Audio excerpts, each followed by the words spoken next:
तो हेलो दोस्तों, जय हिंद, नमस्कार। कैसे हैं आप सभी। आशा करता हूं कि सभी साथी अच्छे होंगे और अपनी तैयारी बेहतर तरीके से कर रहे होंगे। तो जैसा कि दोस्तों हम लोगों को पता है कि हम लोगों के जो सीटेट एग्ज़ाम हैं, उस सीटेट के द्वारा 14 और 15 दिसंबर को कंडक्ट कराने का निर्णय लिया गया है।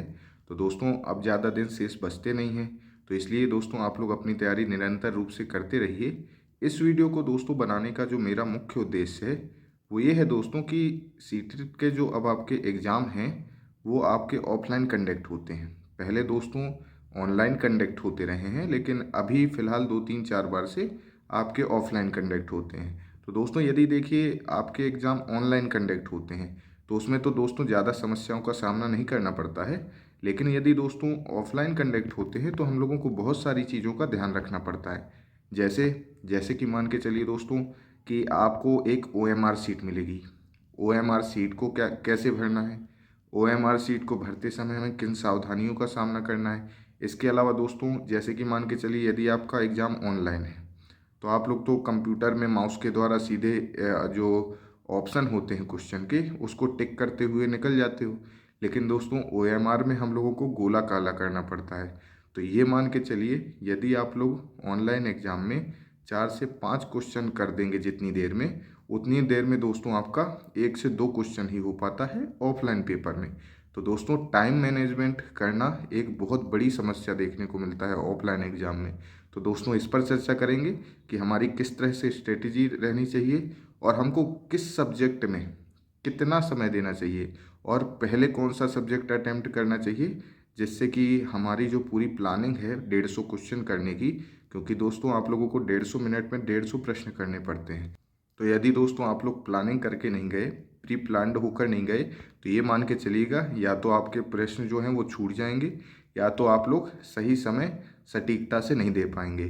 तो एक दोस्तों हम लोगों के मन में पहले से पूर्व धारणा बनी रहनी चाहिए कि हमको एग्ज़ाम को किस तरीके से और किस स्ट्रेटजी से सॉल्व करना है। तो दोस्तों इस वीडियो में मैं आपसे ये चर्चा करूंगा। तो दोस्तों मैं आपसे यही कहना चाहूँगा कि वीडियो को लास्ट तक ज़रूर देख लेना, क्योंकि दोस्तों यदि आप नहीं देखेंगे तो कुछ नहीं होगा। दोस्तों यदि आप लोगों को ऑफलाइन कंडक्ट की पूरी प्रोसेस की जानकारी नहीं है तो आप लोग बाद में पछताओगे कि काश एक बार देख लिए होते, तो ये गलती हम लोगों से नहीं होती। पिछली बार दोस्तों कई साथियों से ये गलती हुई है, तो इसलिए दोस्तों मैं ये वीडियो बना रहा हूँ ताकि आप लोगों को पूरा प्रोसेस समझ में आए और आप लोग ऐसी गलती एग्ज़ाम में नहीं करें। तो दोस्तों पहले हम लोग जान लेते हैं कि OMR को कैसे भरना है। तो दोस्तों पहले तो मैं आपको OMR का जो प्रारूप है वो स्क्रीन में दिखा देता हूँ। आप लोग देख रहे होंगे। तो दोस्तों ये जो OMR है इसमें दोस्तों पहला जो बॉक्स बना हुआ है वो आपके रोल नंबर भरने का भरा हुआ है।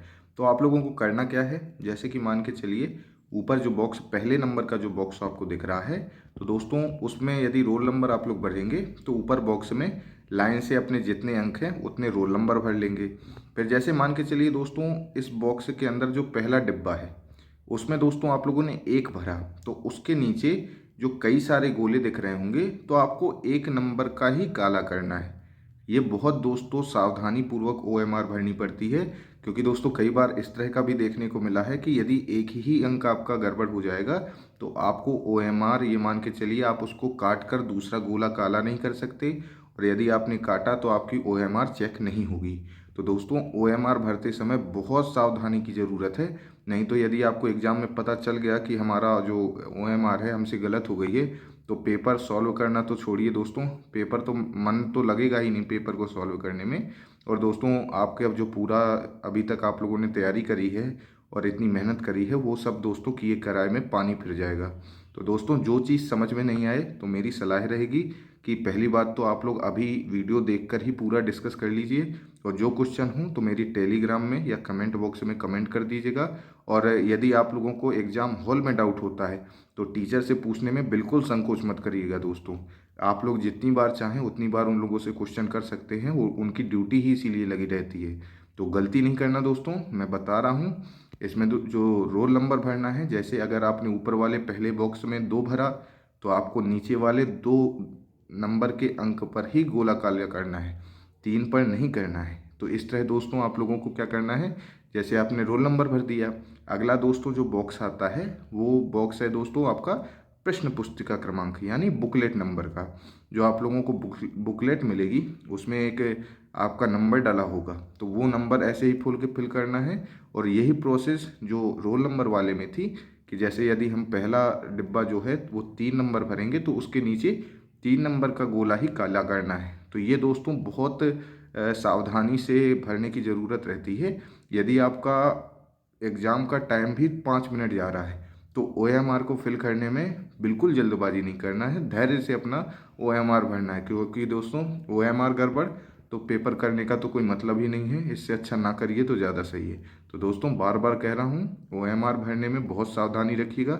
और दोस्तों इसके अलावा जो आपको अगला जो बॉक्स मिलेगा वो लैंग्वेज फर्स्ट और लैंग्वेज जो सेकंड है उनको सिलेक्ट करने के लिए आपको गोला काला करने के लिए मिलेगा। तो आप लोगों को बहुत सावधानी से अपना आपको पता होना चाहिए कि हमारी लैंग्वेज फर्स्ट हम लोगों ने फॉर्म में कौन सी भरी थी और हमारी लैंग्वेज सेकंड क्या है। तो दोस्तों ये जो आपके 4 बॉक्स हैं इनके अलावा आपको और कुछ काला नहीं करना पड़ता है, यही बॉक्स हैं जो आप लोगों को बहुत सावधानी से काले करने पड़ते हैं। इसके अलावा जो नीचे है तो जो कक्षा निरीक्षक होते हैं उनके साइन हो जाते हैं और कुछ नहीं होता दोस्तों। तो ये दोस्तों आप लोगों को बहुत आराम से आपको OMR को फिल करना है।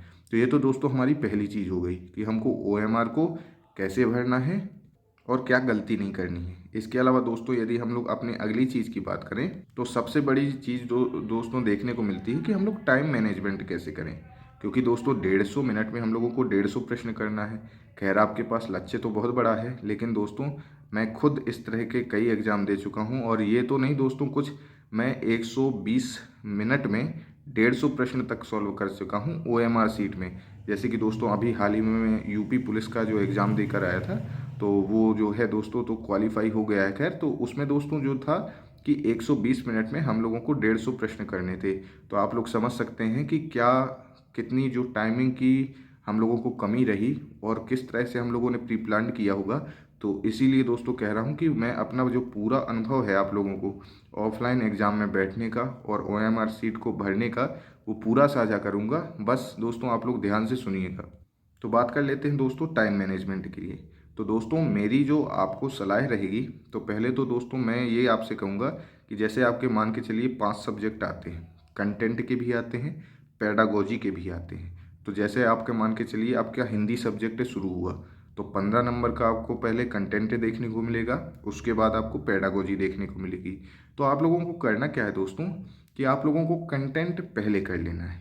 अब किस सब्जेक्ट का कंटेंट पहले करना है, तो आप लोगों को दोस्तों कंटेंट जो है उस सब्जेक्ट का पहले करना है जिस सब्जेक्ट में आपकी पकड़ बहुत मजबूत है। जैसे मान के चलिए कई मैथ के स्टूडेंट होंगे पेपर फर्स्ट में, कई हिंदी के स्टूडेंट होंगे, कई इंग्लिश के होंगे जिनकी हिंदी बहुत मजबूत होगी या किसी की CDP बहुत मजबूत होगी। तो आपका जो भी सब्जेक्ट बहुत मजबूत है तो आपको पहले दोस्तों कंटेंट करना है, पेडागोजी मत उठाइएगा। क्योंकि कई बार दोस्तों इस तरह होता है जैसे मान के चलिए पहले हमने कंटेंट किया एक सब्जेक्ट का, फिर पेडागोजी की, फिर दूसरे सब्जेक्ट का कंटेंट किया। तो इस तरह जो दोस्तों हम लोगों का जो माइंड रहता है वो पेडागोजी में सही से सेटअप नहीं हो पाता है। जैसे कि मान के चलिए हमने पहले सभी सब्जेक्टों के कंटेंट कर लिए, बाद में पेडागोजी को सॉल्व किया। तो जब हम लोग पेडागोजी के सॉल्व करते हैं क्वेश्चन तो हमारा उन क्वेश्चनों को सॉल्व करने का एक माइंड सेटअप हो जाता है। तो दोस्तों जो हम लोग प्रश्न हैं तो कई प्रश्न ऐसे आते हैं कि जो देखते ही हम लोगों का दिमाग अपने आप उस रिदम में चलने लगता है। इसलिए दोस्तों मैं आपको सलाह दे रहा हूँ कि पहले हम लोगों को कंटेंट करना है, बाद में हम लोगों को पेडागोजी सॉल्व करनी है। और पेडागोजी के क्वेश्चन को आराम से बैठ कर पढ़ के आराम से क्वेश्चन दोस्तों जल्दबाजी नहीं करनी है। मैं बता रहा हूँ आपको, अगर आप लोग इस तरह चलेंगे कि पहले आप लोग अपना जो मनपसंद सब्जेक्ट है, जो आपका फेवरेट सब्जेक्ट है, जो आपसे बहुत अच्छा बनता है, यदि उनके कंटेंट को पहले पूरा कर लेंगे, उसके बाद जो आपके वीक सब्जेक्ट हैं उनके कंटेंट करेंगे और बाद में सभी सब्जेक्टों की पेडागोजी जो 75 नंबर की आती है वो अटेम्प्ट करोगे, तो मान के चलिएगा आपका जो टाइम जो कम लग रहा है ज़्यादा लग रहा है दोस्तों, तो वो कम लगेगा और आपके जो दोस्तों क्वेश्चन जो सही क्वेश्चन करने की संख्या वो बढ़ेगी भी दोस्तों। क्योंकि दोस्तों ये होता है कि जैसे मान के चलिए लगातार हम पेडागोजी के क्वेश्चन सॉल्व कर रहे हैं तो दोस्तों देखिए आपके जो सब्जेक्ट वाइज पेडागोजी आती है जो ज़्यादा दोस्तों विशेष अंतर तो नहीं रहता है, कुछ अंतर आ जाता है सब्जेक्ट वाइज में, लेकिन जो शिक्षण से संबंधित चीज़ें हैं वो हर सब्जेक्ट में आपको ज़्यादातर एक जैसी ही देखने को मिलती हैं। तो आप लोगों के लिए सलाह यही है, कंटेंट पहले करिए, पेडागोजी बाद में करिए। और कंटेंट में भी दोस्तों कई चीज़ें ऐसी होती हैं कि जैसे मान के चलिए कोई चीज़ हमने नहीं पढ़ी, हम लोगों को अननोन क्वेश्चन देखने को मिल जाता है, तो आपको जो दोस्तों अननोन क्वेश्चन है उसको स्किप कर देना है, उसको बाद के लिए दोस्तों छोड़ देना है। आपको पेपर में ही गोला लगा देना है उस प्रश्न में, ताकि ये प्रश्न जो है हम बाद में देखेंगे, इसको अभी हम लोग अटेम्प्ट नहीं करेंगे। बाद में जब दोस्तों जितना आप लोगों के पास समय बचे, आप लोगों को वो सॉल्व कर लेना है। और दोस्तों जैसे कि मान के चलिए आपका इतनी पूरी स्ट्रेटेजी बनाने के बाद भी आप लोग जो टाइम आपके पास कम पड़ गया मान के चलिए पेपर में, और लास्ट का 10 मिनट बचा है, तो आप लोगों को कुछ नहीं करना दोस्तों। फिर आप लोगों को एक नज़र प्रश्न में डालनी है, और जो दोस्तों आप लोगों को चारों ऑप्शन में से सही आंसर लगे पहली बार में, तो दोस्तों लगाते चले जाना है, क्योंकि दोस्तों क्वेश्चन छोड़ने का तो कोई मतलब ही नहीं बनता। आपकी माइनस मार्किंग है नहीं है, तो आप लोग प्रश्न छोड़ोगे तो आप ही का नुकसान होगा।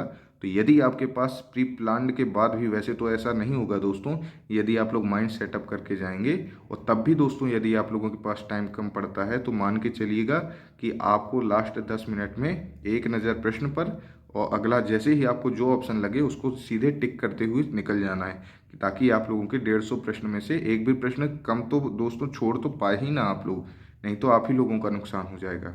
तो ये दोस्तों रही आपकी पूरी प्रोसेस, जिसको आप लोगों को ध्यान रखना है और इसी के अनुसार आप लोगों को चलना है। निश्चित ही आप लोग एग्ज़ाम में बहुत अच्छा स्कोर तो करोगे ही, और टाइम मैनेजमेंट से संबंधित आप लोगों को कोई परेशानी नहीं जाएगी। और दोस्तों यदि आप लोगों का कोई भी प्रश्न रह जाता है, तो आप लोग कमेंट बॉक्स में तो कमेंट कर ही दीजिएगा, लेकिन दोस्तों मैं आपसे कहूँगा कि आप लोग टेलीग्राम ज्वाइन कर लीजिएगा, ताकि यदि टेलीग्राम में दोस्तों कई बार होता है कि मैं कमेंट बॉक्स के कमेंट का रिप्लाई नहीं कर पाता हूँ, तो अगर आप लोग टेलीग्राम में आप लोग कमेंट कर देंगे, अपना मैसेज डाल देंगे, तो उसका ज़्यादातर दोस्तों सभी साथियों को रिप्लाई मिल जाता है। तो चलिए दोस्तों, अपनी तैयारी अच्छे से करते रहिए, और मेरी शुभकामनाएं आप लोगों के साथ हैं। मिलते हैं हम लोग अपनी नेक्स्ट वीडियो में, तब तक के लिए जय हिंद, नमस्कार।